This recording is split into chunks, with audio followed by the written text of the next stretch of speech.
여러분 안녕하세요. 이철입니다. 8월 중국의 PMI가 발표됐습니다. 요즘 중국 경제가 전 세계의 관심이죠. 오랜 팬데믹이 끝나면서 소위 리오프닝이 시작이 되고 중국 경제가 활성화되면 글로벌 경제의 견인차 역할을 해주지 않겠는가, 이런 기대가 많았지만 정작 뚜껑을 열어보니 중국 경제가 지금 지지부진하죠. 그렇지만 저의 PMI 해설을 몇 번 보신 분들이라면 중국이 글로벌 경제를 이끌어줄 것이라는 기대는 별로 하지 않으셨을 겁니다. 중국은 무엇보다도 소상공인과 소기업들의 피해가 너무나 컸고, 이로 인한 고용 감소가 엄청났기 때문에 급속한 경기 진작은 기대하기가 어려웠던 것이죠. 이번에 발표된 중국의 제조 PMI는 49.7%입니다. 임계치인 50%를 돌파하는 데는 실패한 거죠. 5개월 연속 임계치 50% 미만입니다. 다행인 것은 5월을 반환점으로 해서 개선되는 양상을 보이고 있다는 겁니다. 그렇지만 임계치 이하라는 것은 다음 달이 역시 이번 달만 못할 것이라는 뜻이기 때문에 안심할 수는 없죠. 중국 정부와는 독립적으로 자체적으로 PMI를 조사 발표하고 있는 차이시는 중국 국가통계국과는 달리 8월 제조 PMI를 51%로 발표했습니다. 그런데 몇 달 전에 제가 지적한 적이 있는데요. 이 차이신의 총편집장이 돼지머리 발언으로 문제가 된 다음부터 차이신의 보도는 과거에 비해 많이 움츠러드는 것 같습니다. 중국 정부의 눈치를 좀 보는 것 같기도 하고요. 사실 그건 차이신뿐만은 아닙니다. 중국의 반간첩법 발표 이후에 중국 사회, 그 중에서도 언론, 국제관계 분야 등 민감한 영역에서는 발언이 줄어들고 아예 하지 않는 그런 현상이 늘어나고 있습니다. 저는 중국 관계된 컨텐츠를 만들면서 주변 지인들의 정보와 의견을 직접적으로 인용하지는 않지만 데이터를 해석할 때 그분들의 의견을 참고를 하는데 저 또한 이런 작업들이 점점 어려워지고 있습니다. 아무튼 차이신이 51.0%라는 수치를 제시한 것은 국가통계국의 수치를 뛰어넘기도 하고 임계치를 초과했다는 점에서 상당히 의미가 있죠. 국가통계국 제조 PMI의 하부 지표를 보면 생산이 51.9%로 향상되고 있어서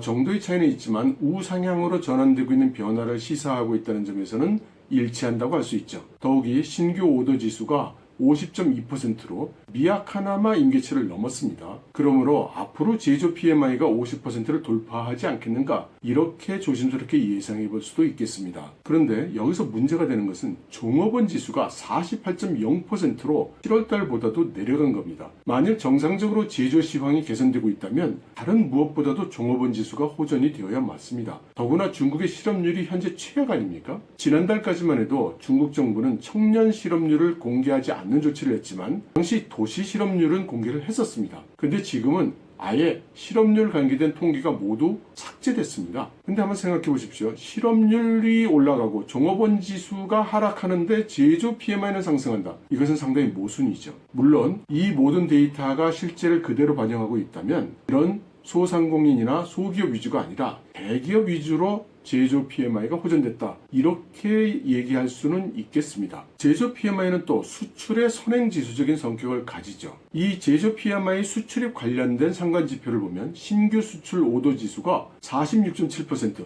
역시 저조했습니다. 수입 지표도 48.9%, 이 또한 전형적인 불황형 지표 데이터라고 할 수 있습니다. 단지 구매량 지표가 50.5%로 임계치를 넘긴 정도가 다행스러운 거죠. 원자재 구매 가격은 56.5%로 껑충 뛰었습니다. 7월에 이어서 상승폭이 커져가고 있죠. 그러다 보니 7월까지만 해도 출고 가격이 임계치 아래였는데 8월은 52.0%로 상승세로 돌아갔습니다. 이것은 좀 좋은 시그널입니다. 완성품 재고가 감소하고 있는 것도 데이터에 모순이 없다고 할 수 있죠. 그런데 온핸드 오더 지수가 45.9%로 임계치 아래 많이 났습니다. 이것을 신규 수출 오더 감소와 함께 고려를 해보면 내수가 주로 증가하고 있다면 이것이 설명이 됩니다. 만일 그렇다면 이번 9월에는 수출은 지속적으로 감소하되 내수 오더는 증가하지 않겠나? 이렇게 낙관적인 예상을 해볼 수도 있겠죠. 그런데 차이신의 PMI는 주로 민간기업, 그것도 수출기업 위주로 조사한다고 알려져 있습니다. 반면에 중국 국가통계국의 PMI는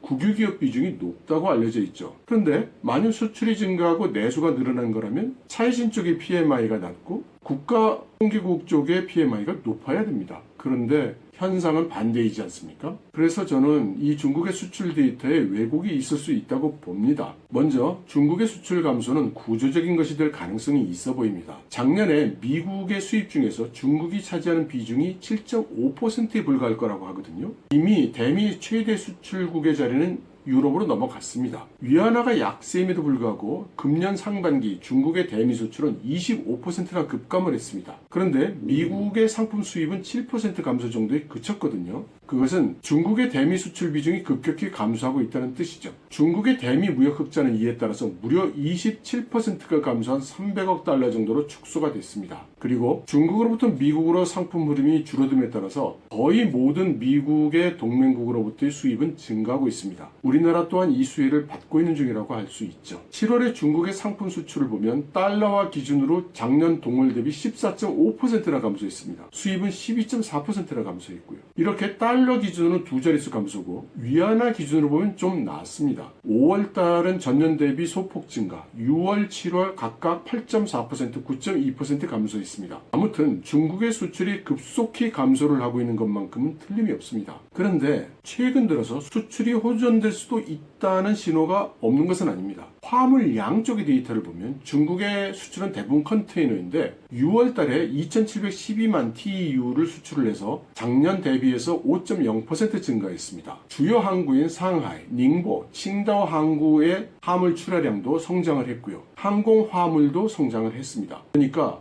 물량 기준으로는 수출이 증가하고 있는 거죠. 그런데 대미 수출은 줄었다는 거 아닙니까? 여기에 업체들의 편법이 있는 것처럼 보입니다. 조금 이따 설명드릴게요. 그 밖에 좀 특이할 만한 것은 중국의 자동차 수출이 상당히 호조라는 겁니다. 2023년 1분기에 중국이 처음으로 일본을 제치고 세계 최대 자동차 수출국이 됐습니다. 상반기 중국의 자동차 수출은 전년 동기 대비해서 75.7%나 증가한 214만 대를 기록했죠. 그 중에서 신에너지 차량의 출하량이 2배 이상 증가를 했습니다. 그래서 전체 자동차 수출의 거의 4분의 1을 차지했죠. 유럽도 이에 대해서 긴장하고 있습니다. 자, 그럼 아까 말씀드린 대로 수출 물량은 늘고 있는데 수출 금액은 줄어들고 있는 것을 어떻게 해석할 것이냐? 제 생각에는 수출의 일부분이 편법을 쓰고 있는 것처럼 보인다는 겁니다. 리한밍이라는 사람은 영국의 파이낸셜 타임즈에 투고를 해서 중국의 경제 상황이 지금 언론에서 떠드는 것처럼 그렇게 나쁘지는 않다고 주장을 했습니다. 그러면서 그는 중국의 대미 수출 감소의 상당 부분은 중국이 아세안 등 국가를 통한 우회 수출을 하고 있기 때문에 그쪽으로 돌아간 거라고 추정을 했죠. 그러면서 그 주된 이유가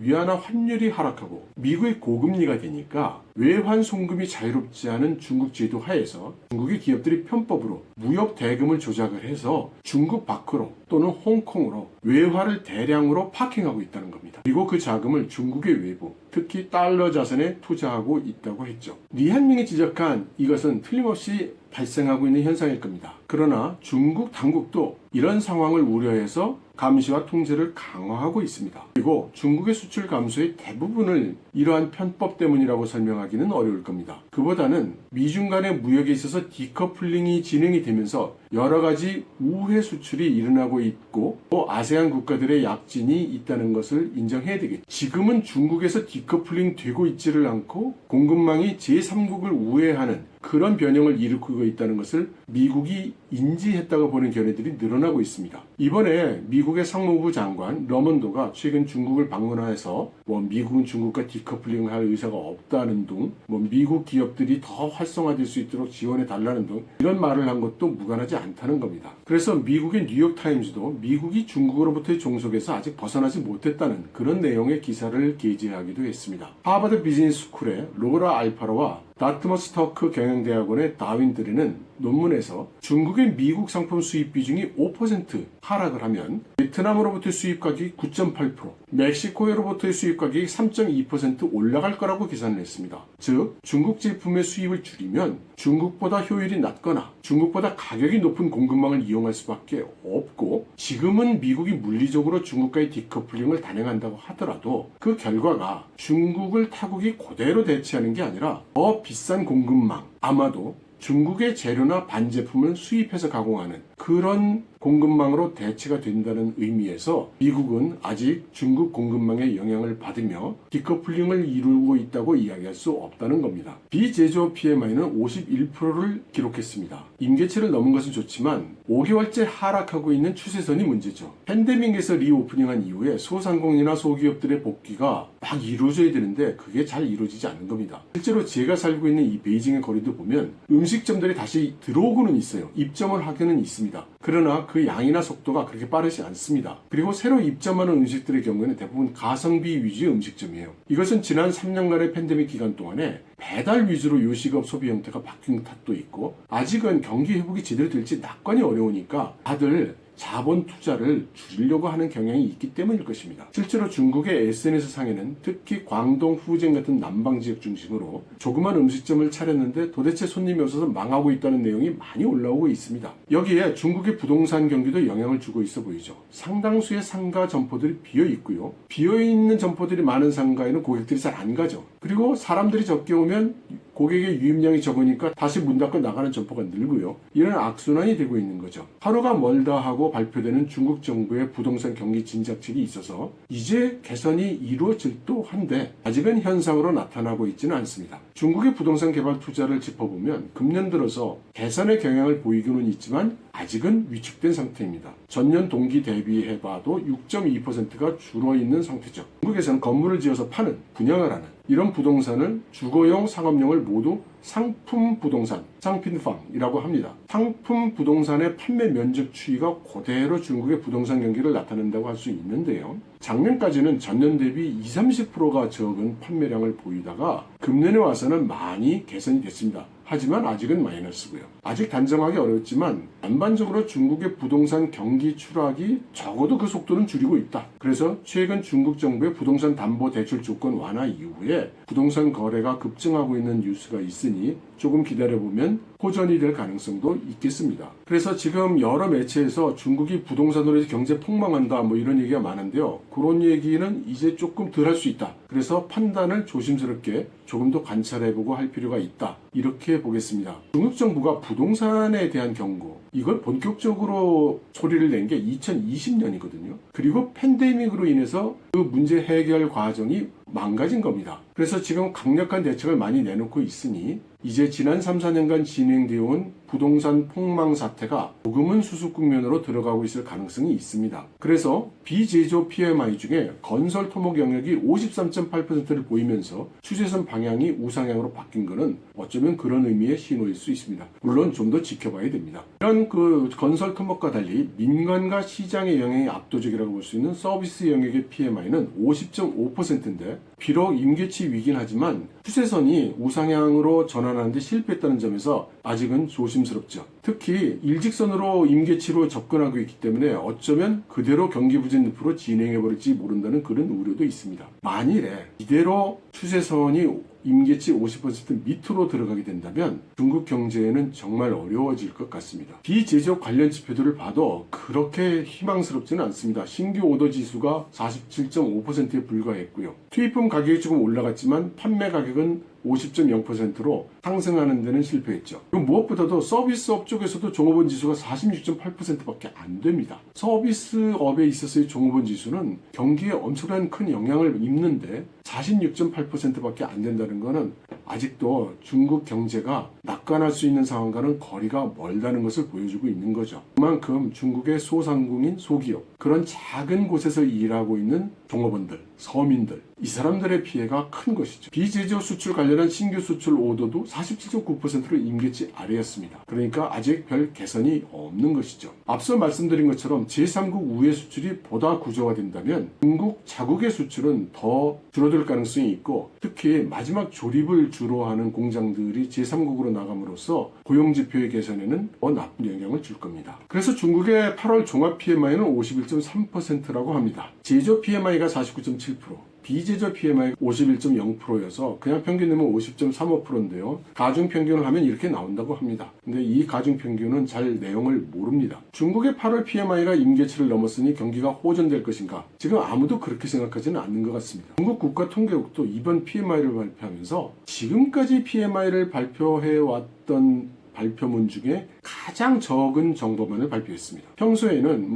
대기업, 중기업, 소기업별로는 지표가 어떻다든가 물가가 어떤 변화를 보였다든가 업종별로는 이러쿵저러쿵 하는 그런 부대적인 정보를 조금씩 소개를 했었거든요. 이번에는 그야말로 필수적으로 공개해야 되는 데이터만 공개를 했습니다. 그리고 해석도 내지 않았습니다. 아마 실업률 정보를 비공개한 조치가 있으면서 정보 공개에 더욱 소극적이 된 게 아닌가 싶기도 하고, 지금 발표하고 있는 PMI에 대한 섣부른 해석을 하기가 어렵다는 그런 실수도 있다고 생각이 됩니다. 종합해보면 중국의 수출은 아직도 개선을 보이지 않고 있고 내수 또한 아직 개선을 보이지 않고 있어서 현재로서는 부동산 경기의 방향이 중국 경제의 회복을 점치는 바로미터가 될 수 있을 것 같습니다. 하지만 부동산으로는 중국 경제를 해결할 수 없습니다. 그런데 눈앞에 부동산 경기 침체를 해결하지 않으면 중국 사람들과 중국 기업들이 경기 회복에 대한 신뢰를 회복하기 어려울 겁니다. 그래서 중국 정부는 부동산 경기를 회복시키기 위한 정책을 내놓아야만 하죠. 만일에 이런 조치가 효과를 보지 못하면 중국 경제는 더욱 침체 국면으로 들어갈 것이죠. 하지만 저는 중국 공산당은 이런 국내형 문제를 해결하는 것은 어떻게든 할 거라고 봅니다. 중국 공산당이 해결하기 어려운 문제는